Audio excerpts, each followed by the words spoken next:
Muy buenas tardes amigos y bienvenidos. El ministro José de la Gasca lo ha vuelto a hacer. Ahora, según sus insinuaciones de este profesor de Derecho y abogado, así como lo escucha, profesor y abogado, dice que el presidente Noboa no tiene la necesidad entonces, según el dictamen de la Corte Constitucional, de elegir vicepresidenta vía decreto. Según las insinuaciones de Pepe Cortisona, ministro de Gobierno, el presidente Noboa podría elegir a cualquier persona sin decreto a la vicepresidencia del Ecuador y por ende a la presidencia del Ecuador. ¿Este señor se da cuenta de la mamarrachada que está diciendo? Yo creo que sí, pero lo dice porque hay seguidores de Noboa que creen en esto. No todos, ¿ah? No todos, porque he leído comentarios de algunos que dicen fue porque se debía hacer porque si no regresaba a Correa. Era lo que decían algunos comentarios entre sí. Pero quiero que usted le ponga énfasis a las siguientes palabras porque son una aberración para los abogados de Ecuador, para los estudiantes de Derecho y para todo el país en general. Escuchemos. Tiene que ver con la inconstitucionalidad del decreto, del artículo 1 propiamente, del decreto 500 y el decreto 505. Y es porque la Corte lo que observa es un tema meramente formal. Yo no sé por qué han salido, y por eso es que a mí la verdad es que este debate me parecía inocuo. Porque decían, ay, es que la Corte va a salir a arreglar la patria y la institucionalidad. Y habían algunos que se rasgaban las camisetas y toda la cosa del derecho, de la institucionalidad. No es así. La Corte lo que ha dicho es, mire, la presidencia como tal no se debe encargar si ocurre una fuerza mayor una circunstancia de ausencia temporal. Eso ya ocurre automática e inmediatamente. Esa es una situación, lo califica la Corte. ¿Insisten entonces ustedes en que la campaña electoral es una fuerza mayor? ¿Qué significa? No, ni siquiera eso se ha metido a analizar la Corte. ¿Qué significa? Que verificada la circunstancia de fuerza mayor, que la califica el presidente, no necesita hacer decreto ejecutivo, sino que inmediatamente y automáticamente, lo dice la Corte, quien debe asumir es la señora Cynthia Yeriber. Entonces, lo que ha calificado la Corte, es decir, no debiste haber hecho un decreto ejecutivo porque eso ya ocurrió en el plano de derecho. Exacto, para encargar. Y yo aquí quiero mostrarle, porque por ahí salieron algunos opinadores que definitivamente leen con intereses políticos. Pero serían la gran mayoría de Decreto opinadores. ejecutivo 1415. Cualquiera puede repetir cualquier cosa. Yo hablo con documentos. 1415 de Rafael Correa Delgado, presidente constitucional de la República. Esto es del 14 de enero del 2013. Decreto ejecutivo, no lo voy a leer completo, pero la parte pertinente. Decreta. Artículo 1. Encargar la presidencia de la República al señor licenciado Lenín Moreno Garcés, vicepresidente constitucional de la República, en razón de que haré uso de la licencia concedida por la Asamblea Nacional del 15 de enero al 14 de febrero del 2013. ¿Cuál es el verbo que utiliza y cuál es la acción? Encargar. ¿Qué dijo la Corte entonces? No dijo absolutamente nada. Corte de bolsillo quizás. Esta es una Corte mucho Uso más... de licencia, dice aquí. No. Esa es la razón por la cual encarga.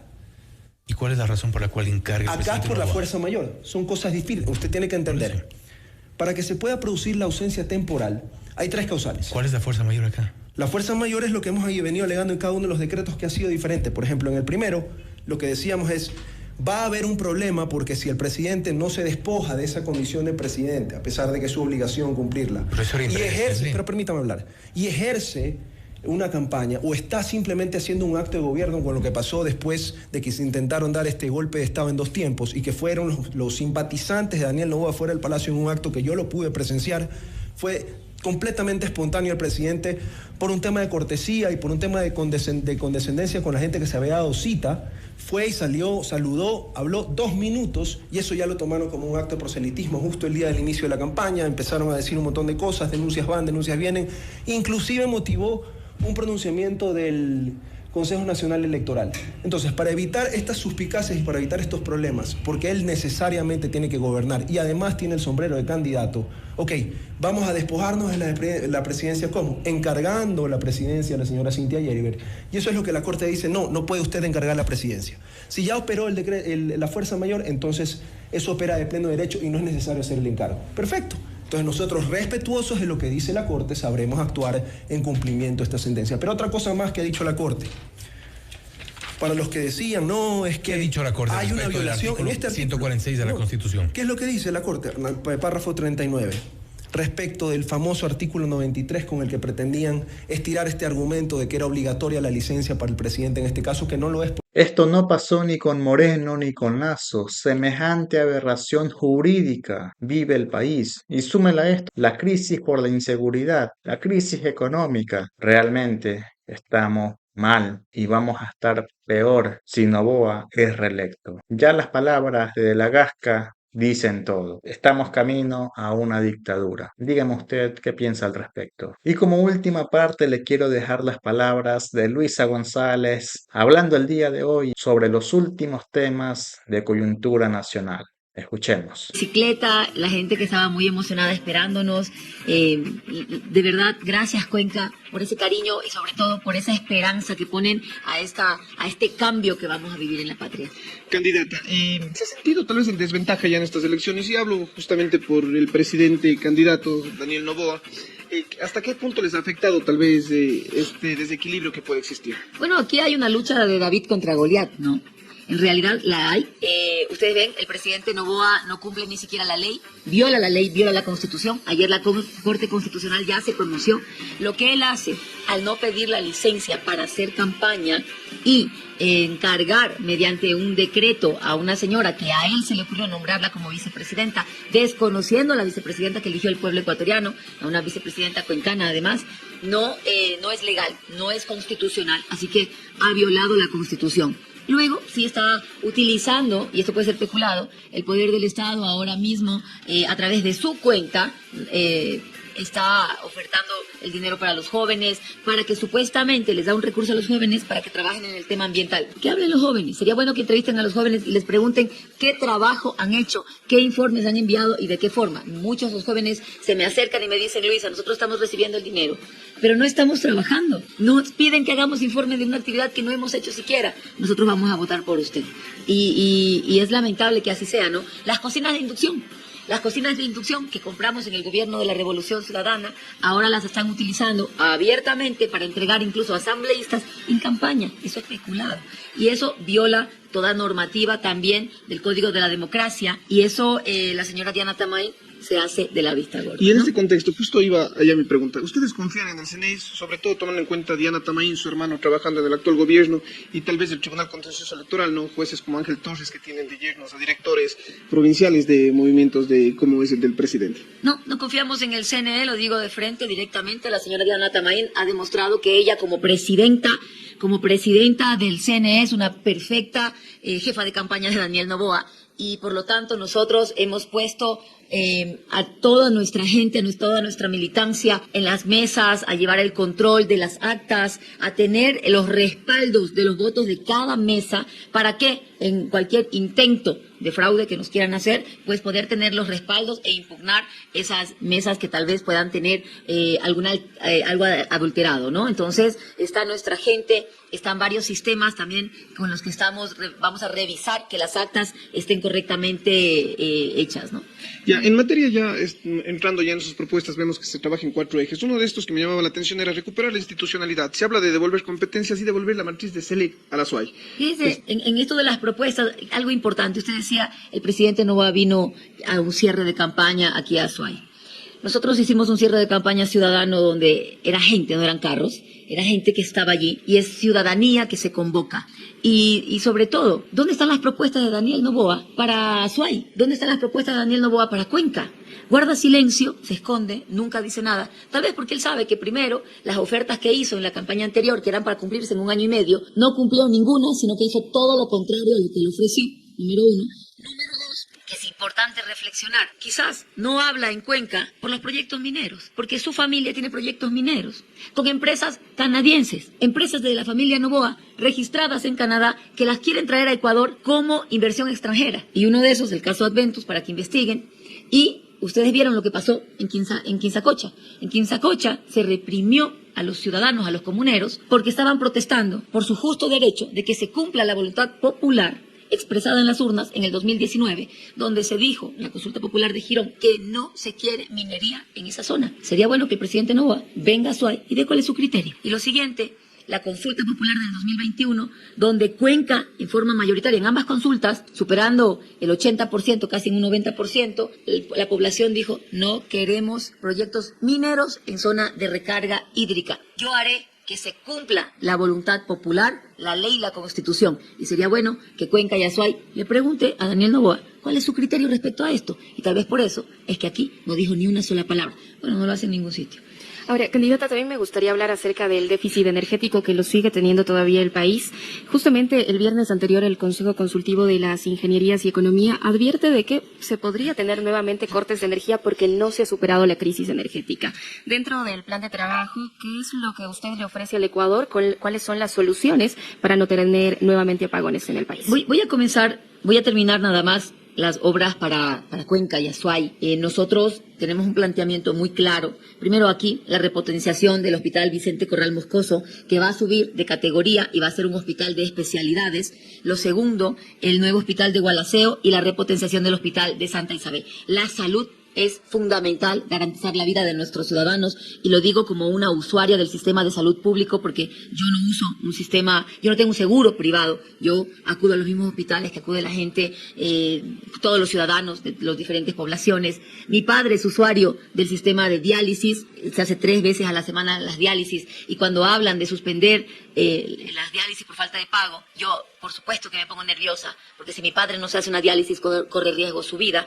Por eso empezamos también con salud. Y las vías, el estudio para hacer la vía que conecte Cuenca con Guayaquil. La cuenca Guayaquil es importante, una conexión que empezaremos los estudios. Tenían previsto el Cuenca lunes Cumbe, llegar por tierra. El día de ayer tenían previsto llegar a Cuenca por tierra y a la final tuvieron que venir por avión porque estaba cerrada la vía. Nosotros nos vinimos desde Quito. Entonces, como yo hice el cierre en Quito, no alcanzaba luego a llegar a las actividades que teníamos previstas acá, así que vinimos, tomamos un vuelo, llegamos al aeropuerto de aquí, llegamos el día de ayer, pero la última vez que vine por tierra desde Machala, ¿no? Y uno de los problemas que tiene la SOI son las vías, ¿no? Pero todos los que están aquí nos han dicho, bueno, se va a revisar el tema vial y demás, pero ¿qué es lo que ofrece la OISAP? Y aquí en el micrófono, porque claro, es lo que necesitamos, unas vías, porque el cuencano vive de esto, ¿no? Cuando no llueve no tenemos luz en todo el país, pero cuando llueve y deslave se cierran las vías, entonces tenemos esta... Y la última visita que hice a Cuenca, vine de Machala a Cuenca en bicicleta, y se puede constatar claramente el estado de la vía, y vamos a rehabilitar por eso la zona Girón Pasaje, que está totalmente destrozada en algunos tramos. Girón Pasaje, esa la rehabilitamos, pero lo que es la Cuenca Cumbe la vamos a ampliar a 4 carriles, y por esa vamos a salir el día de hoy por esa vía, creo, ¿no? Sí, por esa salimos hoy día, porque vamos hacia Machala, pero nos vamos por tierra, por supuesto. Ahora, ¿cuánto tiempo se plantean para justamente hacer esta ampliación de vías? Porque los cuencanos ya hemos tenido muchísimos ofrecimientos de mejoramiento de vías, pero siempre se queda en que vamos a hacer las contrataciones de estudios y cada vez esto se va ralentizando, se demora demasiado. Bueno, cuando no se sabe cómo hacer funcionar al Estado, por supuesto que se va a demorar. Cuando no hay el compromiso también, cuando no estás presente en el territorio, cuando no escuchas las necesidades y más aún, cuando no recorres tú por tierra, por supuesto que no sabes cómo hacer, ni dónde hacer, ni qué se necesita. Yo, que mayor parte de mis recorridos son por tierra, prácticamente todo el tiempo me traslado por tierra. Puedo ver el estado de las vías, pero no solo verlas, sino sentirlas, lo que es transitar por estas vías donde corre riesgo hasta tu vida, y que se ha aumentado la violencia en las carreteras, los robos en carreteras se han aumentado en este último año. Así que yo lo primero que voy a hacer es declarar la emergencia en toda la infraestructura vial. En algunas partes se hará con concesión junto con la empresa privada, en otros lugares lo haremos con fondos del Estado. Hay recursos, claro que sí, no se ejecutó el presupuesto que se tenía, hay una subejecución presupuestaria, por lo tanto en las arcas del Estado lo hay, y yo espero que en un máximo de un año podamos tener ya la mayor parte de las vías del país encaminadas hacia una verdadera rehabilitación. Y puntualísimos justamente en estas propuestas que nos había indicado sobre la repotenciación del Hospital Vicente Corral Moscoso. Hace poco teníamos nada más el gobernador indicando que se ha hecho una repotenciación, pero quisiera entender bien qué significa esta repotenciación, porque varios gobiernos lo han indicado, pero a veces netamente se trata de tapar con parches, indicar que se ha mejorado cierta máquina. ¿Qué es lo que ustedes ofrecen en repotenciar el Hospital Vicente Corral Moscoso? Cuando hablamos de salud, hay que hablar desde el conocimiento real. Nosotros tenemos técnicos con los que hemos hecho la planificación de la rehabilitación de todo el sistema de salud en todos los hospitales que los tenemos debidamente identificados en cada provincia. Pero un gobierno que no tiene ni equipo, ni capacidad, ni conocimiento, ni interés por atender las necesidades de la población, menos va a ser un verdadero cambio, ¿no? ¿Qué necesita el hospital? Primero, yo estoy hablando de elevarle la categoría a un hospital de especialidades. Por lo tanto, necesitas contratar especialistas, que es personal de salud, que hoy día están en el desempleo inmigrando, y que lo que vamos a hacer es devolverle su puesto de trabajo a más de los 20.000 servidores del sistema de salud que le vamos a dar nombramiento definitivo. Luego, una vez que tú dices la visión de que vamos a hacer con el hospital es subirlo a un hospital de especialidades, contratación de personal y especialistas. Lo siguiente, el equipamiento. Requerimos ver que el equipamiento sea el adecuado, contratar el equipamiento necesario y equipar el hospital. Luego, ver el estado de los quirófanos, por ejemplo. Quirófanos, las salas de atención, unidades de cuidado intensivo. Todo esto hay que hacerlo de una forma adecuada, ver que haya la infraestructura adecuada, si tienes que arreglar infraestructura o extender la infraestructura. Todo esto incluye la repotenciación. Estoy hablando desde un conocimiento técnico. Esto se ha analizado con todo un equipo con el que estamos trabajando en el sector de salud. Ahora, ya en los planes tenemos... No parches, ¿no? No parches. No contrato a un especialista y punto. No pongo una camilla más y punto. No compro un resonador y nada más. O una unidad de oxígeno. No. Es un arreglo integral de todo lo que requiere un hospital para subir a la categoría de especialidades. En materia de empleo, vemos que se propone el programa Primer Empleo Juvenil, donde el Estado asumirá el 50% del salario de jóvenes. Y también, por ejemplo, tenemos la pensión dignidad para la tercera edad, para los adultos mayores. ¿De dónde se sacarán? Porque claro, suena bastante bien, ¿no? Pero en realidad, ¿de dónde se sacan los recursos con un Ecuador que aparentemente, bueno, viene ya endeudado varios años? A ver, son varias fuentes de las cuales vamos a financiar estas obras. Y vamos a comenzar primero por lo que vamos a dar. Nuestros jóvenes están migrando y en muchos casos migran porque no encuentran una oportunidad aquí en el país. Tenemos que hay que devolverlos a la educación y para poder insertar nuevamente a nuestros jóvenes en el sistema educativo, hemos hecho ya los acercamientos con la Universidad de Cuenca. Nosotros les vamos a devolver el presupuesto a la Universidad de Cuenca, aumentar ese presupuesto y ellos van a aumentar cupos. Por una parte van a aumentar cupos y por otra van a abrir carreras técnicas, tecnológicas en la noche para que nuestros jóvenes puedan acceder a profesionalizarse de manera rápida, ¿no? Esto ya está conversado con los directivos de la Universidad de Cuenca. Lo siguiente, carreras virtuales también, para que puedan educarse desde su casa. Muchas veces, hasta por la inseguridad, no salimos en la noche, sobre todo las mujeres, o algunas son cabeza de hogar. Igual los jóvenes que trabajan. Y lo siguiente, incorporarlos al sector laboral. Primero, hay 3 áreas aquí en las que vamos a trabajar con ellos. La primera, desde el Estado, si una empresa privada lo contrata a un joven y ellos pagarían la mitad de un salario básico y nosotros asumimos la otra mitad del salario básico. ¿Qué logramos? Ese joven tiene empleo, ese joven está aportando al IES, fortalecemos la seguridad social, ese joven está adquiriendo experiencia y mañana puede salir a trabajar o en otra institución o quedarse en esa empresa y trabajar allí. Luego, tenemos también para los que recién se gradúan de la universidad, que serían prácticas profesionales ya pagadas. Las asume el Estado, nosotros como gobierno central asumimos ese pago y son prácticas que pueden hacerla en gobiernos parroquiales, municipales, provinciales o en el mismo Estado. En el mismo gobierno nacional, en las diferentes dependencias. Una vez más, se gana que ellos adquieran experiencia, nosotros si necesitamos de ese joven, lo contrataríamos, ¿verdad? Y luego, la tercera opción, que es para estos jóvenes que quieren emprender. Vamos a hacer que la banca pública funcione como banca de desarrollo. Entonces, para nuestros jóvenes que quieran emprender, créditos de hasta $25,000 con periodos de gracia de hasta 1 año. Entonces, ellos pueden tener un emprendimiento y empezar a trabajar. ¿Qué necesitamos? Reactivar el sector productivo. ¿Cómo se reactiva? Con empleo, pero no cualquier empleo, empleo digno, afiliación al IES. Ayer hablaba con el sector de la construcción, sobre todo vivienda, que está totalmente contraído, y ellos me decían, ha bajado el porcentaje de personas que se endeudan con el BIES para adquirir una vivienda. Pero por supuesto, pues, si no hay estabilidad laboral, si no hay trabajo, la gente no se va a endeudar en una vivienda. Pero si nosotros creamos empleo digno con afiliación al IES, ya pueden ir también comprometiéndose a la adquisición de esta vivienda. ¿De dónde salen los recursos? Primero, hay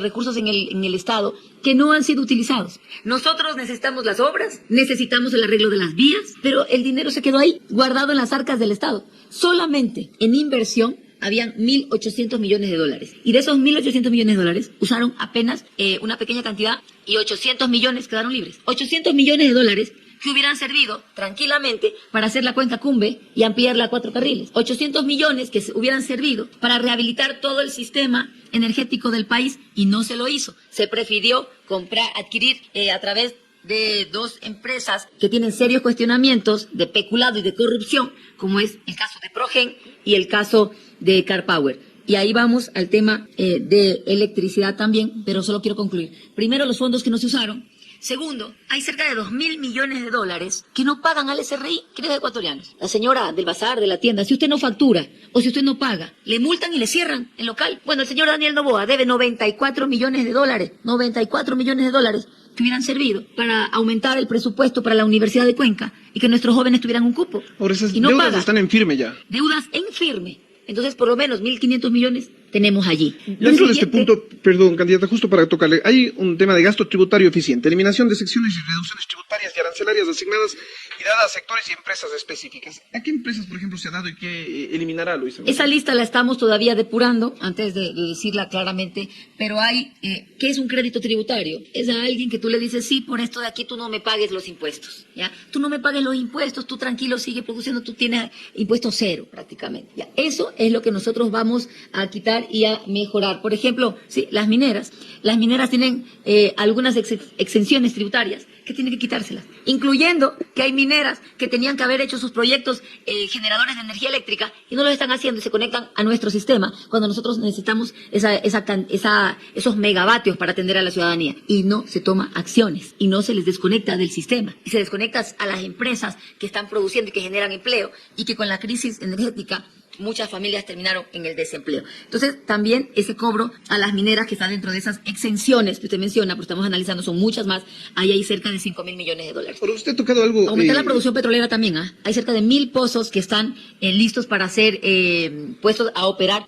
Tenemos la peor producción petrolera de todos los años. Pero también tenemos un crudo muy pesado, ¿no? Que a la final el precio internacional... el WTI. Así es. Y el análisis que se hacía en el tema del Yasuní es que en realidad ya seguir explotando el tema ya petrolero y demás ya no era negocio para el Ecuador. ¿Cuál es su...? Eso es falso. Eso es falso. Parte del presupuesto general del Estado, los grandes ingresos que tenemos son del petróleo y... Miren, de mí no van a encontrar mentiras. Yo voy a hablar las cosas claramente. Nunca voy a dar una opinión porque estoy en campaña y otra cuando realmente tomo una decisión. Van a encontrar siempre, Luisa González, la verdad. Y mire usted, el presidente Noboa dijo que es ambientalista, que estaba en contra de que se siga extrayendo el petróleo del Yasuní. Ya cerró la extracción del petróleo en el Yasuní. No lo ha hecho. Aún hay mecheros también. No lo ha hecho.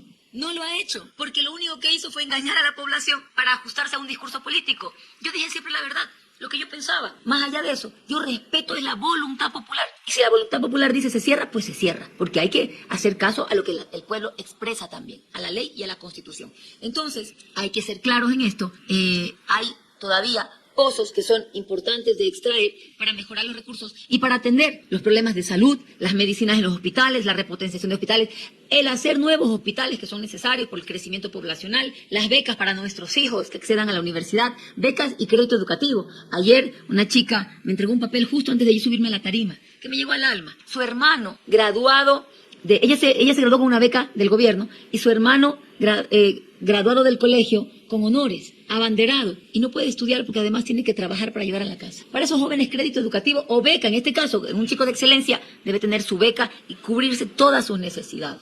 En el gobierno de Luisa vamos a tener focalización de subsidios a los combustibles. Mire, no voy a tocar el tema de los subsidios, no voy a quitarlos tampoco, porque eso encarece todos nuestros productos. Yo creo que aquí vamos a hacer es una reactivación productiva a través de empujar la empresa privada. La banca pública debe servir como una banca de desarrollo y la CFN dará créditos a las empresas, a los empresarios de hasta 500 millones de dólares para que puedan crecer. Esto atado a generación de empleo. ¿Qué requiere la gente? Empleo. ¿Por qué hablo yo de la construcción? De rehabilitar las vías, las unidades educativas, los hospitales y el crédito para los empresarios, pero también para las mujeres. En nosotras las mujeres, la pobreza, la violencia y el desempleo se ha profundizado en este último año. Por lo tanto, crédito para las mujeres de hasta $45.000 con un periodo de gracia de 1 año para que podamos emprender. De las mejores pagadoras somos las mujeres. La banca tiene que servir de banca de desarrollo para empezar a crear dinamismo económico. Cuando yo tengo una carretera construyéndose o rehabilitando un hospital, estamos hablando de construcción. La construcción es lo que más mueve toda la economía. Porque cuando yo hablo de construcción, hablo de transporte, porque tú requieres transportar personal, materiales, el taxi, el bus, el camión, la camioneta, ya se empiezan a reactivar. Es una familia que tiene más para comer. Cuando hablo de construcción, hablo de textiles. Se requieren uniformes, zapatos para poder realizar el trabajo. Cuando hablo de construcción, hablo de agricultura, porque van a haber restaurantes, hay que darle alimentación a los trabajadores. Entonces, el señor que tiene su huerto, que siembra, el campesino, el agricultor, va a vender más. Es lo que más impacta a toda la economía, por eso vamos a comenzar por allí para generar puestos de trabajo. Cuando hablamos de que la gente tiene trabajo, es gente que consume más. Entonces, el señor de la panadería ya empieza a vender más y tiene que contratar más personal. Y yo como Estado recaudo más dinero por vía impuestos, porque hay más gente consumiendo y produciendo. Así es como empieza a crecer la economía y generamos crecimiento económico sostenido.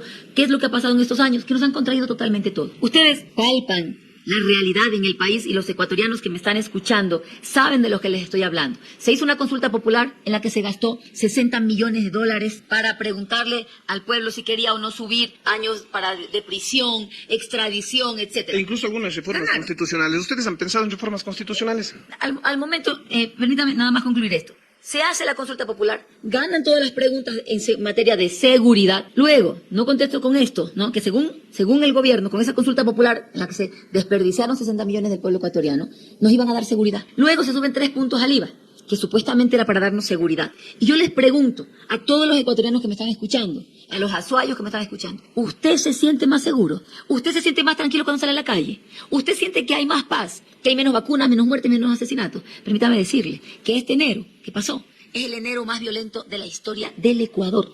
El número de muertes violentas que hubo en enero superan las de todo el año 2017. Las de todo el año 2017. En un mes, el año más violento de la historia del Ecuador. Escenas como que encuentren un bebé gateando solo por allí porque habían asesinado a su madre. Esto no puede hacérsenos cotidiano. Esto no puede ser normal ni natural. Esto no puede ser que ya nos estamos acostumbrando, por favor. No podemos acostumbrarnos a esto por algo muy simple. Porque mañana, queridos ecuatorianos, queridos azuayos, puede ser usted y puedo ser yo. Nos quedan ya pocos minutos y queremos aprovecharlo al máximo. El tema de relaciones internacionales, por ejemplo, con Trump y la política migratoria, ¿cómo se manejará eso desde Luisa González? Yo exigiré siempre respeto para mis ciudadanos. No puede ser que a un ecuatoriano que migra por hambre, por violencia, por desempleo, por un gobierno que en lugar de crear empleo destruyó 250.000 puestos de trabajo en el año 2024. No se creó un puesto de trabajo. Se destruyó 250.000 puestos de trabajo. Y por eso la gente migra. Porque muchos también son extorsionados, vacunados y tienen miedo de su vida. No son criminales y los traen encadenados. Y yo les digo, reflexionemos, recuperemos la humanidad. Por otro lado... Esos ecuatorianos merecen acaso ser tratados como no se trata ni a un animal. Y yo les digo a ustedes, les pregunto, si sacan un video de un perrito en la esquina amarrado con cadenas, todo el mundo se va a activar, todo el mundo va a protestar, toda la gente va a empezar a escribir en redes y eso se va a hacer tendencia nacional. Bueno, ¿por qué no protestamos cuando son tratados así? Nuestros hermanos, padres, todos tenemos un amigo, alguien que ha migrado, un conocido. Y no puede ser que el presidente Noboa, una vez más, se esconda, guarde silencio y no opine siquiera sobre esto. Desde la política internacional, sé que le han preguntado ya muchísimo esto, pero vamos desde otro punto de vista, ¿no? Sabemos que la Corte Constitucional se pronunció ayer ya por violaciones, vulneraciones a la Constitución por parte del presidente candidato Daniel Noboa.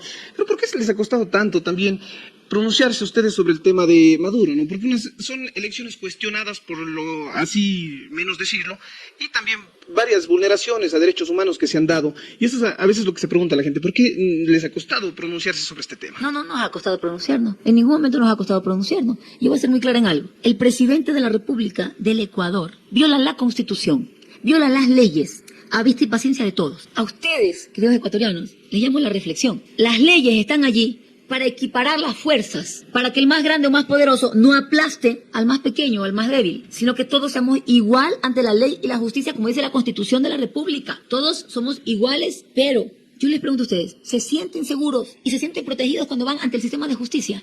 ¿Se sienten seguros que van a fallar a favor de ustedes si tienen la ley y la verdad de su lado, o sienten que el más fuerte los puede aplastar o el que más dinero tiene. Y eso es lo que está pasando ahorita con el pueblo ecuatoriano. Y le digo que se ha desatado una campaña sucia en mi contra, sin precedentes, brutal, donde incluso se meten con mi familia, con mi padre biológico que falleció hace más de 30 años, con mi abuelo que falleció en noviembre del año pasado, con mi hermano, con mentiras, haciendo videos con inteligencia artificial. Y ahí le pido a los ecuatorianos a no comer cuento. Esos videos hechos con inteligencia artificial, donde alteran mi voz, donde dicen cosas que yo no he dicho y donde se meten con el honor de mi padre y mi abuelo que fallecieron ya hace mucho tiempo, a no comer cuento y no hacerle caso, porque lo único que hacen es mostrar la desesperación que tiene el gobierno de Daniel Noboa, porque sabe que voy 6 puntos arriba, 8 puntos arriba, según las peores encuestas. A ese nivel estoy, pero estoy arriba en la intención de voto y se ha visto en el apoyo popular. Luego, me importa Ecuador, me importa mi país. Habrá que revisar a nivel internacional cómo está el tema de Venezuela, que abran las actas, que se revisen, pero... ¿Lo he revisado tal vez usted? No, yo no he revisado, yo estoy revisando mi patria, que se desangra. Pero ustedes vieron, ¿no? ¿Quién se reunió con el señor Maduro? Estados Unidos. ¿Y quién se reunió con el otro señor? El señor Noboa. Pero algo fundamental, ya que hablamos de política exterior. Ayer Daniel Noboa dice que va a ponerle 27% de arancel a los productos mexicanos. Queridos ecuatorianos, ¿ustedes saben lo que significa ponerle 27% de arancel a los productos mexicanos? 200 medicamentos que usamos usted y yo van a ser 27% más caros. 27% más caros. Eso más que afecta a México, afecta a Ecuador. Afecta a la patria. ¿Por qué? Porque sigue tomando acciones en un juego político desesperado, porque sabe que estamos arriba en las encuestas. Con Luisa se eliminarán los aranceles a México. Retomaremos las relaciones internacionales. Ustedes, cuencanos, saben mejor que nadie. La Cumbre Iberoamericana de Naciones que se hizo aquí. Cumbre Iberoamericana de Naciones que se hizo en Cuenca. ¿Cuántos países latinoamericanos vinieron? 0. Ni un país de Latinoamérica le vino a Daniel Noboa. Y de forma vergonzosa, por primera vez en la historia, se cierra la cumbre sin la declaración de los presidentes. ¿Por qué no hubo declaración de los presidentes? Porque no había presidentes. Estamos ya sobre el tiempo.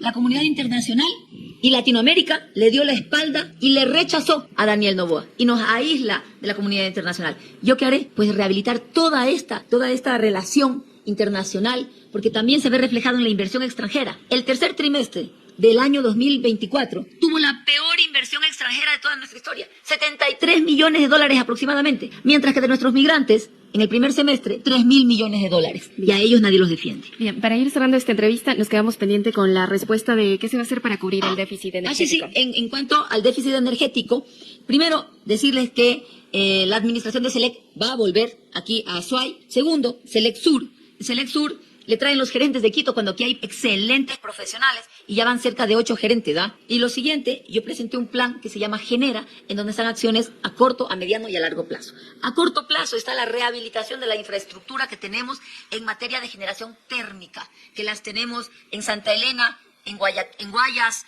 en El Oro, en Los Ríos, también tenemos en El Oro, en Manabí, en Pichincha, en Sucumbíos. Hay infraestructura, pero el presidente no le da mantenimiento a esa infraestructura y prefiere hacer estos contratos que dejan serios vicios de corrupción como Progen. Investiguen ustedes lo que es Progen. Luego, cambiar las luminarias públicas, trabajando junto con los GATS, para que sean amigables con el medio ambiente, que sean con energía solar. Proyectos eólicos, fotovoltaicos, como el Billonaco 2 y 3, en Loja, por ejemplo, para poder generar energía limpia. Y, obviamente, proyectos como Santiago, que va a ser uno de los más grandes en generación hidroeléctrica.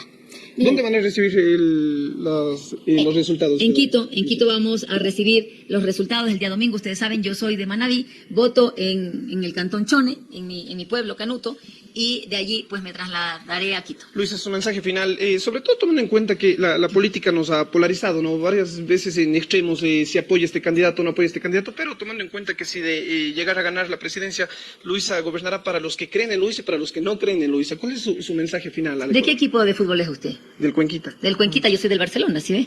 Pero nos podemos sentar en una mesa y podemos conversar tranquilos y podemos tomarnos una cerveza y no paso de una porque no estoy acostumbrada a beber y podemos dialogar. Lo mismo le digo a ustedes. ¿A dónde nos ha traído el odio? ¿Ha dado algo bueno el odio? La polarización, el enfrentarnos como sociedad, como familia. Dejemos el odio de lado. Aquí Luisa González gobernará para 18 millones de ecuatorianos, aún para los que no votan por mí, porque aquí todos merecemos respeto y un trato digno. A dejar el odio, a mirar con fe, con esperanza hacia el futuro, a ir hacia ese cambio donde nos dé una vida con dignidad, con seguridad, con empleo, con salud, con educación, donde podamos producir, donde podamos tener un emprendimiento sabiendo que no va a llegar una vacuna y a mirar con orgullo, ese orgullo que hoy está menoscabado, que mucha gente está con una gran depresión, mirando al suelo, al levantar la mirada hacia el futuro, aun sea un futuro de cambio que lo vamos a lograr junto a ustedes hasta decir, yo estoy orgulloso de ser cuencano, de ser manabita, de ser de cualquier rincón de la patria y sobre todo orgulloso de ser ecuatoriano.